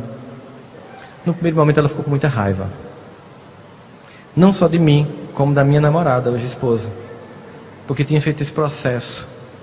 No momento em que eu trago meu pai para próximo de mim, desenvolvo por ele um sentimento de perdão, e só depois eu fui entender que ainda era uma arrogância minha perdoar meu pai, porque nem isso me cabia, só cabia a palavra gratidão pelo dom da vida, por ter dado o que foi possível a ele dar, e voltar no tempo e entender que um homem de 17 anos, com uma mulher de 16 anos que se casam, dão o que podem dar. Diante dessas muitas queixas que fazem as pessoas se sentirem traumatizadas e passam a vida culpando os outros e por isso não se transformam para servir o Evangelho de Jesus, no mundo com tanta dor, eu preso no meu universo infantil, sem querer destruir a velha criatura para que o novo surja, sempre apontando culpados, e esqueço que nesse projeto só me cabe gratidão. Só cabe olhar para as pessoas desse tempo e ver o que foi podido dar por elas. Existe uma frase de uma belíssima música de Djavan, que ela serve muito para essas muitas queixas de filhos em relação a pais, que diz assim: sabe lá o que é não ter e ter que ter para dar. Sabe lá? Sabe lá, por exemplo, quando a minha mãe me obrigou a digitar os artigos de jornal que ela escrevia como jornalista. Depois eu imprimia, ela corrigia, eu imprimia, ela corrigia, eu imprimia, ela corrigia, eu dizia: eu odeio você. Ela dizia: continue digitando, o problema não é odiar, é digitar. Porque que bota comida na casa é o dinheiro do jornal. E eu digitava e corrigia, digitava e corrigia, digitava e corrigia. Um dia uma editora de São Paulo bem famosa perguntou: como é que você aprendeu a escrever? Caiu a ficha. Tudo é para o crescimento. Eu me senti Daniel San com o Sr. Miyagi. Insera, pinta. Insera, pinta. Insera, pinta. Você não está me ensinando karatê. Minha mãe não estava me ensinando a escrever. Quando eu cheguei do colégio e disse para ela, da universidade: minha mãe, eu vou trocar o curso de psicologia. Por quê? Porque minha professora me humilhou hoje na defesa de um seminário. Disse que eu era um estúpido e que era um homem ridículo e que não merecia estar numa academia. E esperando o apoio da minha mãe, diante daquilo, ela disse: eu imagino como foi ridícula a sua apresentação. Para uma professora dizer isso, meu filho, deve ter sido uma tragédia completa. Eu queria dar os parabéns a ela. Mas você não vai ficar do meu lado, não. Eu estou ficando do seu lado. Você tem duas escolhas agora: se traumatiza, tranca o curso e culpa o mundo por sua infelicidade agora e do futuro, ou aprende que você errou e faz diferente. O que você quer? Eu disse o plano B. Ela disse: você acha que começa quando? Eu disse: quando? Agora. Prepare o seminário e apresente para mim e para o seu irmão. Gente, apresentar para o meu irmão, que fala 6 idiomas, que me obrigava a ler André Gide, um clássico francês, O Imoralista, me obrigava a ler Stendhal, O Vermelho e o Negro, e que eu tinha ódio por causa disso, e me obrigava a apresentar para eles e fazia: tá ridículo, repete. E você vai entendendo que tudo é um projeto, porque a gente espera que as coisas sejam feitas de formas românticas, amorosas e doces. Ela é ser feita como é possível. É o amor possível, é a mãe possível, é o irmão possível, é a pessoa possível, porque impossível só Deus. Só Deus é impossível em suas possibilidades. Nós somos muito limitados. Olhar todo esse panorama e perceber a trajetória que vai se montando na nossa vida. As experiências, cada uma delas, a vivência na juventude espírita, fazer teatro, compunha música, comecei a distribuir sopão apenas por causa de uma menina que ia. Eu tinha maior dificuldade de tocar em pessoas pobres assim, sujas na rua, porque eu tinha nojo, mas aí tinha uma menina bonita no grupo, e eu fui por causa disso. E depois eu esqueci dela, e quando eu vi, eu botava o povo no meu colo e dava sopa, porque eu fui por um interesse pequeno, depois encontrei um significado maior. O importante é que haja um movimento. O importante é que você se permita mudar. É que você se permita fazer realmente esse holocausto de si mesmo para que uma criatura nova surja. E foi muito interessante, porque quando eu fui me casar, ela aceitou depois, né?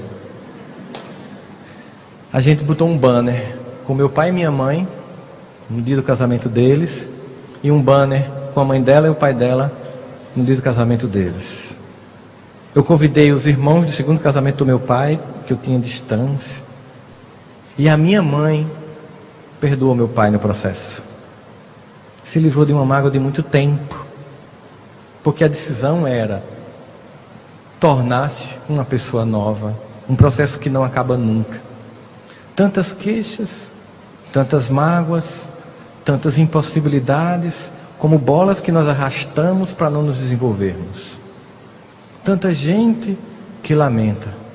Vez por outra, recebia pessoas que chegavam no consultório e diziam assim para mim: eu sou carente porque minha mãe não me dava atenção. E eu ficava perguntando para mim: quem será ela na fila do pão? Né? Será a filha mais velha, a do meio, a mais nova? Porque tem uma dinâmica, né? O mais velho eu chamo de a experiência. Você testa tudo nele. O do meio é o carente. Ninguém me ama, ninguém me adora, ninguém me chama do meu amor. E o mais novo é: eu vim para desmoralizar você.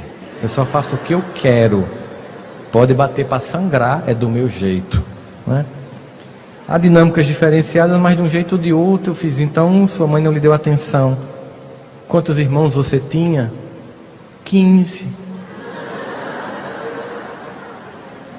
Aí você respira, né? E diz assim: quer que eu falo Jesus agora? Sua mãe é uma heroína. Porque quando você estava vomitando, o outro estava com a mão na panela. Quando você caía, o outro estava pegando a tomada. Ela é a sobrevivente de uma creche. E você está pagando terapia e dizendo para mim que sua mãe lhe deve. Desculpa, é você que deve a ela. Encontro um aluno em São Paulo, depois de um evento, numa escola de gestão de negócios. E aí eu pergunto: como está seu pai? Ele tinha sido meu aluno no curso de administração, e ele me disse assim, com toda arrogância: continua sendo aquele idiota completo, como hoje eu lhe falei. Eu hoje sou uma pessoa que tenho formação em administração em universidade pública, tenho cursos na FGV e na Fundação Dom Cabral, e fiz mestrado e doutorado em gestão na Universidade de Harvard. E meu pai não vê minha grandeza, e não deixou trabalhar na empresa. Eu perguntei para ele: quantos anos você tem? Ele disse: 30. O que você tem hoje? Ele disse: como assim? Não, faz o seguinte, o seu pai com 30 anos, como era a vida dele? Ele disse: meu pai com 30 anos já era pai, tinha uma empresa gigantesca. Ele recebeu de herança? Não, ele construiu do zero.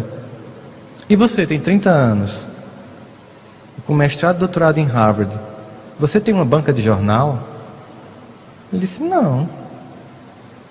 Então seu pai, com primário, como você me disse quando eu conheci você, com 30 anos já era pai e tem uma empresa, e você com tudo isso não tem nada, e você está dizendo para mim que o idiota completo é ele? Tem certeza? Eu vou te dizer uma coisa, e encara como a última aula de um professor. A sua arrogância não tem feito você perceber a grandeza do seu pai. Por causa da sua arrogância, você só vai receber a coisa menos importante que seu pai tem. É uma empresa. Quando ele morrer vai ser sua. Mas se você tivesse humildade, você receberia a maior herança dele, que é a capacidade de do zero fazer tudo acontecer. Quando você voltar para lá, olhando para ele não como um ser superior que você não é, mas um filho que tem que aprender, você finalmente vai entender que o que ele tem não se consegue na universidade, se consegue todo dia na vida. E só quando você olhar para o seu pai com a grandeza que ele tem como filho, é que você vai entender o que ele deixou para você de herança. É por isso que o filho pródigo volta para casa, gente. Ele aposta no mundo e descobre que todos os valores estavam na casa do pai. Nós apostamos no mundo. Nós apostamos que as soluções vão vir da nossa capacidade intelectual, dos amigos influentes que nós temos, do dinheiro que nós acumulamos, mas no fundo, os recursos reais que fazem a diferença na nossa vida vêm de Deus. A experiência é um ambiente em que já está consolidado. O combate a esse individualismo começa num ambiente projetado para a nossa encarnação. Qual seria para o mundo as consequências das dissoluções dos laços de família? Pergunta Kardec aos espíritos. E a resposta: a recrudescência do egoísmo. Eles escolheram uma palavra muito apropriada: recrudescimento. Um agigantamento imenso do egoísmo. Porque o senso de individualismo aumenta se eu não vivo em família com o objetivo do coletivo. A família é um treino das diferenças para que eu possa viver as diferenças lá fora. Se eu sou incapaz de conviver com as pessoas da minha casa, eu não tenho competência nenhuma de viver com ninguém lá fora. Se eu tenho aqueles grupos de WhatsApp em que eu excluí alguém porque eu não gosto de criar todo um grupo com aquela pessoa, e ela fica lá sozinha num grupo que não existe, porque as pessoas estão aqui, porque ela é insuportável. Porque eu estou num grupo de autodescobrimento de Joana de Ângeles no Centro Espírita, e tem uma pessoa que sempre aperreia perguntando coisas, e eu fico fazendo pressa para ela ir para outro Centro Espírita. Eu não estou entendendo o que é que eu estou estudando, eu não estou entendendo o valor de família, eu não estou entendendo por que eu estou aqui encarnado. Para suportar. Tolerar, para suportar, te apoiar. Para me suportar, me tolerar, para me suportar, me apoiar. Para construir essas competências todas, desenvolver essas habilidades. Foi muito impressionante perceber que nesse processo, quando finalmente eu fui entender o valor do meu pai na minha vida, eu fui resgatar ele em mim, fui ver o quanto eu parecia com ele, comportamentos, agradecer porque ele teve o dom de me dar a vida. E pelos 6 anos de convivência eu comecei a recuperar memórias de um filho brincando no colo do pai, trocando um disco infantil, e fui percebendo que no tempo que ele pôde, ele foi o que pôde ser como pai. E que esse é o amor suficiente para a queixa dar lugar à gratidão, para a escassez dar lugar à abundância. É impossível eu transformar a minha alma. É impossível eu me candidatar a serviço, se a mágoa é algo que me soterra, se eu vivo preso a sentimentos infantis. A vida, todo dia, demonstra o que de fato é essencial nas nossas existências.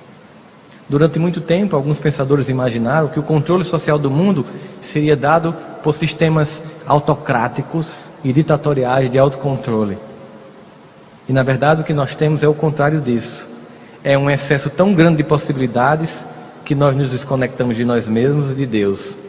Somos presos a minisséries, a filmes, novelas, Netflix, redes sociais, WhatsApp, contatos com o exterior e um empobrecimento da interioridade.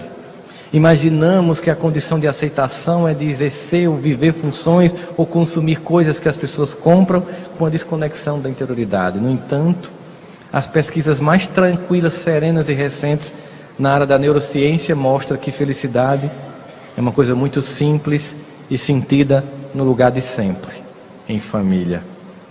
Eles escanearam a mente de uma pessoa que tinha trocado de carro ou que tinham comprado um carro novo e perceberam que durante 15 dias a pessoa fica em estado de euforia. Escanearam a mente de uma pessoa que foi tomar café na casa da tia e lá encontrou os primos e os amigos e ficou conversando até a hora da janta. E descobriram que o sentimento de euforia dessa pessoa durou 45 dias. Trocar de carro e passar 60 meses pagando, 15 dias. Comer dadinhos de tapioca na casa da titia em Manaus, 45 dias. Porque a memória registra o que é mais importante. Existe dentro de nós um recurso que diz o que é essencial. Por mais que o mundo tente nos enganar, Deus nos dotou de um self que identifica o que é importante. Assim, veja o que é memória. Vocês lembram o que vocês fizeram no dia 1 de agosto de 88? Vocês lembram o que vocês fizeram no dia 10 de janeiro de 2018? Vocês lembram onde vocês estavam no dia 11 de setembro de 2001? Suzana não vale, que você estava bem pertinho. Falando da gente aqui bem. A gente só estava vendo pela CNN. Por que a gente lembra desse dia? Você lembra do dia 10 de setembro de 2001? Você lembra do dia 12 de setembro de 2001? Você lembra do dia 1 de setembro de 2001? Porque aquele dia teve um impacto emocional sobre nós. O mundo ilusório, Maia, a grande ilusão, o mundo jaz no maligno, o mundo doente, nos diz que ser feliz é ver a vida dos outros. Mas o self sabe o que é verdade. Se ser feliz é viver a vida dos outros, significa dizer que esses outros que nos impressionam, as celebridades, são pessoas importantes na nossa vida e por isso eles têm lugar na nossa memória. Pode ser? Posso fazer um teste com vocês? Se todas essas pessoas que a gente segue, curiosamente curte, vê a vida e inveja, são importantes, vocês vão me dizer algumas coisas sobre elas. Por favor, me digam o nome dos 3 últimos ganhadores do Oscar de melhor ator. Melhor atriz. Melhor direção. Os 3 últimos ganhadores do Nobel da Paz. De medicina, de física, de economia, de biologia. O Pulitzer. Tem alguma coisa estranha no que eu estou perguntando? Essas pessoas ficaram na mídia o tempo inteiro quando ganharam esses prêmios. Apareceram em TV, em entrevistas, em talk shows. Você assistiu, você viu fotos, você viu na rede social. Mas estranhamente você não está lembrando. Não é estranho? Estranhamente essas pessoas parecem que não têm importância. E não tem. Nenhuma. Não elas como pessoas, mas em referência à nossa vida. Elas não têm importância. Agora fechem os olhos, por favor. E agora resgatem na memória de vocês os dias mais difíceis dessa encarnação. Aqueles dias em que você acha que eu não vou conseguir. Enquanto você resgata essa memória, ou essas memórias, pergunte para você quem estava lá e fez toda a diferença.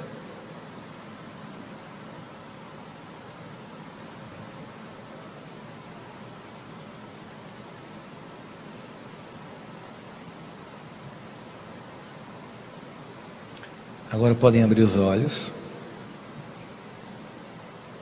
e me respondam se essas pessoas são celebridades, se elas são perfeitas, se também não teve dia que você as odiou, mas a sua vida não seria a mesma sem elas. Elas marcaram a vida de vocês de tal modo que parte do que vocês são, vocês devem a essas pessoas. São essas as pessoas que contam, são essas as pessoas importantes. Algumas delas talvez não estejam mais nem aqui, né? Assim, quando a gente olha, nós temos uma cadeia de gratidão e de dívidas. Há tanta gente que fez a gente ser gente. Há todas as pessoas sem as quais nós não nos tornaríamos quem nos tornamos. Existe apenas um sentimento de profunda gratidão. E queria que, em nome dessa gratidão, nós fizéssemos aqui uma prece musical, cantada.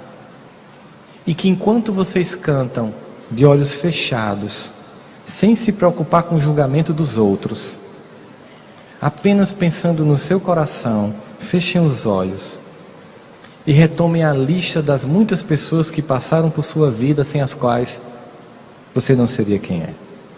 Enquanto você fecha os olhos e lembra de cada uma delas, professores, vizinhos, avós, tias, pais, mães, irmãos, dirigente do centro espírita, de mocidade, todas as pessoas, você, em gratidão a cada uma delas, você faz assim: eu tenho tanto para lhe falar, mas com palavras não sei dizer como é grande o meu amor por você. E não há nada para comparar, para poder lhe explicar como é grande o meu amor por você. Olha o tamanho dele. Nem mesmo o céu, nem as estrelas, nem mesmo o mar e o infinito não é maior que o meu amor, nem mais bonito.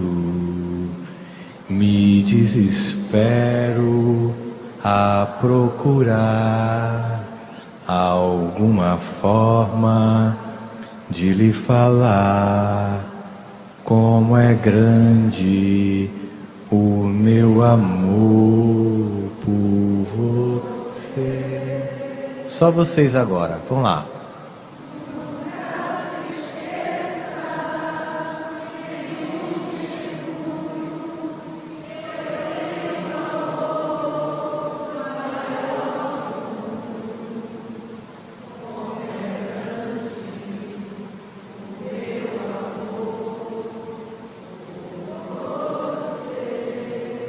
Mas como é grande o meu amor por você. Somente filhos de Deus, amados por Ele, como todos nós somos, é que recebe antecipadamente todo esse amor. E não nos cabe, diante de tudo que recebemos, um sentimento de sabotagem e de se sentir menor. Somos filhos de Deus, imagem e semelhança do perfeito. Estamos a caminho da luz. Entre quedas e acertos, chegaremos aos braços do Pai. E assim, sigamos a jornada de construção de um novo ser, para a construção de um novo tempo. Porque diante da dor do mundo, só nos cabe se erguer para servir o Evangelho de Jesus. Muita paz a todos vocês e muito obrigado pelo carinho de todos vocês. Inspirados pela lucidez e sensibilidade de Rossandro Klinger, cuja reflexão nos alcança como um convite à autenticidade e ao despertar espiritual, somos levados a meditar sobre o verdadeiro sentido dessa caminhada. Em toda a vasta obra da criação, a evolução espiritual apresenta-se como o propósito maior de cada existência. Nossos dias não constituem uma sucessão aleatória de eventos, mas capítulos essenciais de um livro sagrado que narra a nossa jornada de aperfeiçoamento. A doutrina espírita, com seu caráter consolador e esclarecedor, oferece as ferramentas para compreendermos essa tessitura complexa, desvendando o propósito oculto das dores e das alegrias que moldam o nosso espírito imortal. A codificação kardeciana nos ensina que a reforma íntima transcende a simples correção de defeitos. Trata-se de uma reestruturação moral e psicológica do ser, fundamentada no autoconhecimento. Como nos orienta Santo Agostinho, a máxima "conhece-te a ti mesmo" é a bússola para o progresso. Este processo não pretende anular a nossa humanidade, mas purificá-la, transformando a imperfeição em matéria-prima para a construção de virtudes. Longe de uma culpa paralisante ou da rigidez punitiva, a reforma íntima propõe um olhar sereno sobre as nossas próprias sombras, reconhecendo-as não como falhas definitivas, mas como áreas que ainda demandam luz e trabalho. Essa autoaceitação lúcida é a base sólida sobre a qual erigimos o nosso amor próprio. O sentimento legítimo de valorização da criatura que compreende ser um reflexo em desenvolvimento da perfeição divina. O palco principal de nosso aprendizado é, sem dúvida, a família. A doutrina dos espíritos esclarece que os laços familiares não são fruto do acaso, mas resultam de um agrupamento cuidadosamente planejado pela providência divina para o nosso mútuo aprimoramento. A convivência com os que nos são mais próximos nos impulsiona à superação do egoísmo, esse grande entrave evolutivo, apontado pelos espíritos a Kardec como consequência da dissolução dos laços de afeto. É no seio da família que somos desafiados a exercitar a tolerância, a solidariedade e o perdão em sua forma mais profunda. As diferenças de personalidade, as provas e os desafios que emergem nesse ambiente são, na verdade, ferramentas de lapidação. A família é a escola fundamental onde se aprende a viver em comunidade, cultivando o respeito mútuo, reconhecendo a diversidade como alicerce da união e compreendendo que a cooperação, e não a competição, é a força que impulsiona o progresso coletivo. Nesse trajeto de aprendizado, a gratidão surge como um dos sentimentos mais sublimes. Ela representa a elevação da consciência que, em vez de se prender à mágoa ou à queixa, passa a reconhecer a sabedoria superior que rege todos os acontecimentos. A gratidão é o antídoto contra a escassez interior, pois nos permite perceber, mesmo nas ausências, as sementes de abundância que nos foram plantadas. A dor profunda da falta pode ser transmutada em força. O sofrimento, por sua vez, revela-se como uma forja silenciosa onde o caráter é moldado. O perdão, nessa perspectiva, liberta não apenas o outro, mas sobretudo a nós mesmos das cadeias sutis do ressentimento. Ele não é uma concessão ao ofensor, mas um ato de amor próprio, que nos devolve a serenidade e nos reintegra ao fluxo natural da vida. A jornada do espírito, portanto, não se traduz em uma perfeição repentina, mas em um processo gradual de edificação interior e confissão consciente do novo ser. A maturidade espiritual nos convida a deixar para trás as infantilidades do julgamento e da acusação, assumindo a responsabilidade integral por nossa própria evolução. A fé verdadeira não reside em palavras, mas em atitudes, no testemunho silencioso das ações, no serviço ao próximo, na superação dos vícios e na busca contínua pela virtude.